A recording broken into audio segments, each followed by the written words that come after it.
इस क्लास में बात करते हैं कॉम्प्रिहेंसिव एक्सरसाइज 1 के कुछ इंपॉर्टेंट क्वेश्चन के बारे में। जैसे हमारे पास क्वेश्चन नंबर 3 है, find the direction cosine LMN of two lines which are connected by the relation L - 5m + 3n = 0 and 7l² + 5m² - 3n² 0। ठीक है, ये दो रिलेशन से क्या है, दो लाइन जुड़े हुए हैं, हमको दोनों लाइन का अलग-अलग डायरेक्शन कोसाइन निकालना है। ठीक है, तो करते क्या है, इसको कोई इक्वेशन नंबर 1 बना दो, इसको कोई इक्वेशन नंबर 2 बना दो। ठीक है, और फिर क्या करो, यहाँ इक्वेशन 1 से यल का वैल्यू निकाल लो। तो क्या मिलेगा हमको, यल का वैल्यू 5m - 3n मिलेगा। ठीक है, अब इस यल के वैल्यू को कोई इक्वेशन बना दो, चलो थर्ड बना दो। ठीक है, अब इस इक्वेशन थर्ड को क्या करो, इस इक्वेशन 2 में पुट करो। ठीक है, इक्वेशन 2 के अंदर जहां भी यल है वहां पे ये पुट करो, तो क्या आएगा आपके पास 7 यल की जगह 5m - 3n का whole square plus 5m² - 3n² is equal to 0। ठीक है, फिर क्या करो, a माइनस बी का होल स्क्वायर से पहले ओपन कर दो, तो क्या मिलेगा 25m²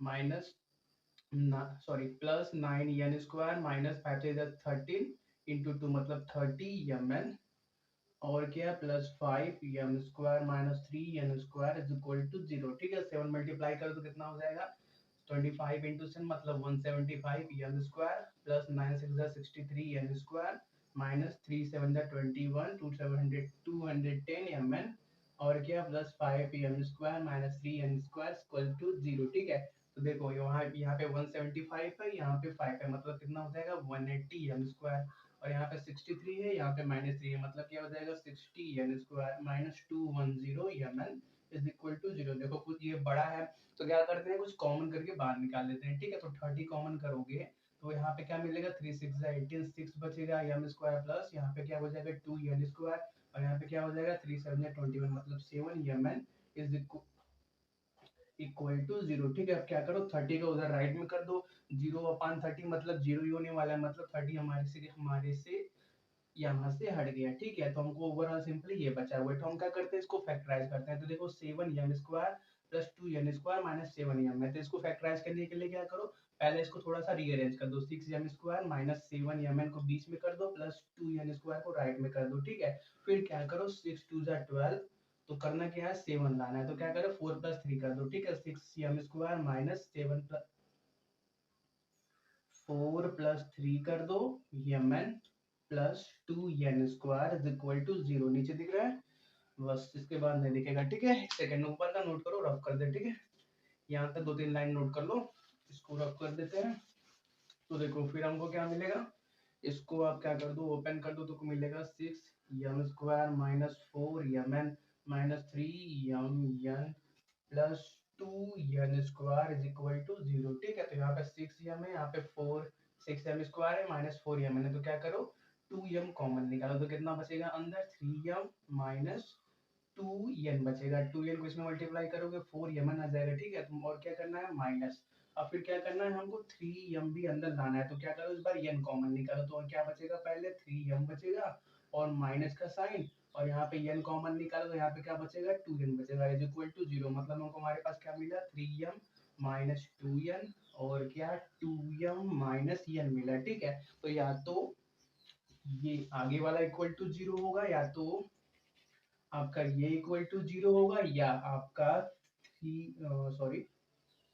2m minus n equal to 0 होगा। ठीक है, तो यहाँ से इक्वल टू 0 करोगे तो क्या मिलेगा 3m is equal to 2n मिलेगा, मतलब क्या अगर हम लिखें m/2 is equal to n/3 मिलेगा हमको। ठीक है, तो ये हमको यहाँ से ये हमको मिला। ठीक है, और क्या करो यहाँ से आप m का वैल्यू निकालो, तो m का वैल्यू कितना मिलेगा आपको 2n/3 मिलेगा।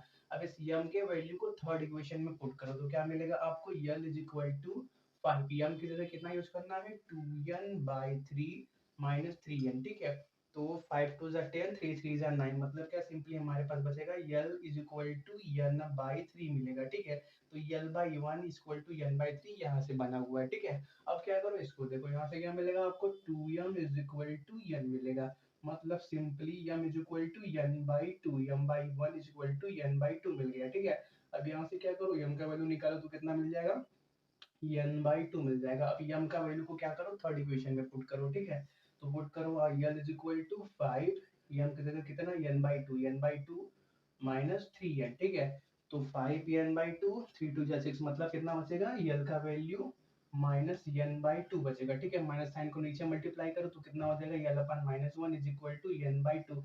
माइनस नीचे मल्टीप्लाई क्यों किया अभी बताते हैं। ठीक है, पहले इतना नोट करो।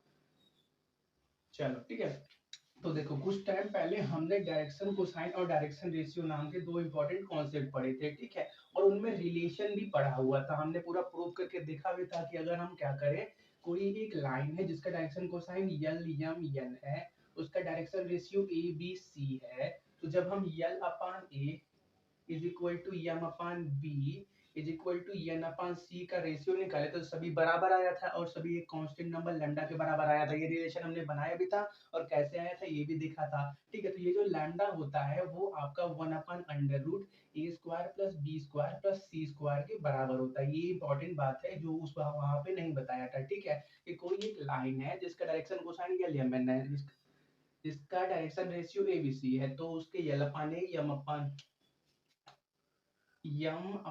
बी और एन अपान सी का रेशियो बराबर आता है, जो कि कांस्टेंट नंबर लेमडा के बराबर आता है। लेमडा का value 1/√a² plus b² plus c² के बराबर होता है। ठीक है, तो देखो एक लाइन की हम बात कर रहे हैं तो यहाँ से एक इक्वेशन मिलेगा, दूसरे लाइन की बात करोगे तो वहां से रिलेशन मिलेगा। ठीक है, तो देखो यहाँ से मिला आपको क्या क्या है, यल अपान 1, पहले यल अपान ए लिखते हैं। ठीक है, तो यल अपान 1 मिला हुआ है और यम अपान 2 मिला हुआ है, यम अपान 2 मिला हुआ है और क्या, n अपान 3 मिला हुआ है। ठीक है, तो ये हमारा चल रहा है पहले लाइन की बात चल रही है। ठीक है, तो ये मिल गया हमको पहले लाइन के लिए l upon a equal to m upon b equal to n upon c का वैल्यू, जो कि किसके बराबर होगा, 1/√a² plus b² plus c² के बराबर। ठीक है, तो देखो a² मतलब क्या, 1 का स्क्वायर मतलब क्या 1, b² मतलब 2 का स्क्वायर मतलब 4, 3 का स्क्वायर मतलब 9, मतलब कितना हो जाएगा, ये √14 हो जाएगा। ठीक है, तो यहाँ पे मिल गया √14। तो यहाँ हम क्या बनाते हैं, अब रिलेशन बनाते हैं, इक्वलिटी का साइन लगा हुआ है तो पहले क्या करो, यल अपान 1 इज इक्वल टू 1/√14 करो, 1/√14 करो, तो यल का वैल्यू क्या मिल गया हमको, 1/√14। ठीक है, तो पहले लाइन के लिए यल का वैल्यू क्या मिला, 1/√14 मिला। ठीक है, अब क्या करो, m/2 इज इक्वल टू इतना रखोगे तो m का वैल्यू कितना मिलेगा, 2/√14, मतलब m का वैल्यू कितना मिल गया, 2/√14 मिल गया। फिर क्या करो, n की बात करोगे तो n/3 इज इक्वल टू 1/√14 रखोगे तो 3 ऊपर जाएगा, मतलब n का वैल्यू कितना मिल गया, 3/√14। तो ये मिल गया पहले लाइन के लिए उनके यल यम एन का वैल्यू। ठीक है, अब बात करते हैं दूसरे लाइन के लिए। दूसरे लाइन के लिए भी सेम रिलेशन बनाओ, तो यहाँ पे क्या क्या बनेगा हमको, यल अपान -1 और क्या, यम की बात करो तो यम कितना है, यम अपान 1 है और यन कितना है, यन अपान 2 है, मतलब क्या, l upon a equal to m upon b equal to n upon c, और ये किसके बराबर होगा, 1/√a² plus b² plus c²। ए स्क्वायर मतलब 1 का स्क्वायर 1, 1 का स्क्वायर 1, 2 का स्क्वायर 4 मतलब 4, 5 6 मतलब √6 कितना आ गया, 6 आ गया। ठीक है, अब क्या करोगे, यहाँ से इक्वेट करोगे तो यल का वैल्यू कितना मिलेगा, -1/√6 मिलेगा, -1 उधर मल्टीप्लाई कर दोगे। यम का वैल्यू निकालोगे तो यम का वैल्यू कितना आएगा, 1/√6 आएगा। यन का वैल्यू निकालोगे तो कितना आएगा, 2/√6 आएगा। ठीक है, तो देखो एक पहले लाइन के लिए यल एम एन का वैल्यू ये आ गया, दूसरे लाइन के लिए यल एम एन का वैल्यू ये आ गया, लास्ट में एन कट गया, 2/√6 लिखा हुआ है। ठीक है, तो यही हो गया हमारा फाइनल आंसर। ठीक है, बस इंपॉर्टेंट बात ये था कि जो हमने पहले पढ़ा हुआ था कि कोई भी एक लाइन जिसका डायरेक्शन रेशियो एबीसी है, डायरेक्शन कोसाइन एलएमएन है, एल एम एन है, तो वो इस रिलेशन से एक दूसरे से क्या होते हैं, जुड़े हुए होते हैं। ये आया कैसे था, हमने प्रूव भी किया था। ठीक है, इसको नोट करो, नेक्स्ट बात करते हैं।